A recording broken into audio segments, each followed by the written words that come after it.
This is a war that should have never happened. It's a war that Russians tried repeatedly to settle on terms that were very, very beneficial to Ukraine and us. The major thing they wanted was for us to keep NATO out of the Ukraine. The big military contractors want to add new countries to NATO all the time. Why? Because then that country has to conform its military purchases to NATO weapon specifications, which means certain companies, Northrop Grumman, Raytheon, General Dynamics, Boeing, and Lockheed, get a trapped market. In March of 2022, we committed $113 billion. Just to give you an example, we could have built a home for almost every homeless person in this country. We then committed another $24 billion since then, 2 months ago, and now President Biden's asking for another $60 billion. But the big expenses are going to come after the war, when we have to rebuild all the things that we destroyed. Mitch McConnell was asked, can we really afford to spend $113 billion to Ukraine? He said, don't worry. It's not really going to Ukraine. It's going to American defense manufacturers. So he just admitted it's a money laundering scheme.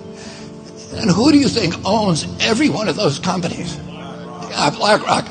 So Tim Scott, during the Republican debate, said, don't worry, it's not a gift to Ukraine, it's a loan. So raise your hand if you think that loan's ever getting paid back.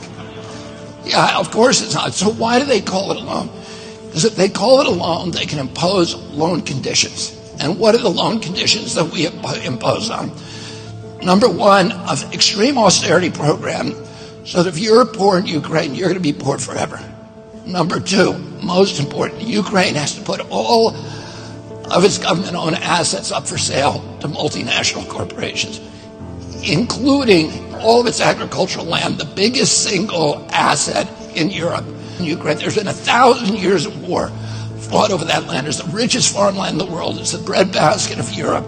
500,000 kids almost, Ukrainians, have died to keep that land as part of Ukraine. They almost certainly didn't know about this loan condition.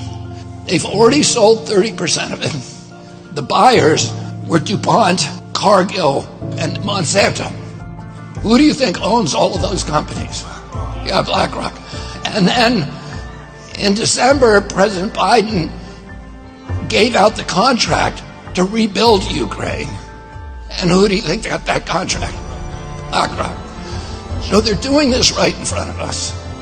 They don't even care that we know anymore, because they know that they can get away with it. And how do they know that? Because they have a strategy.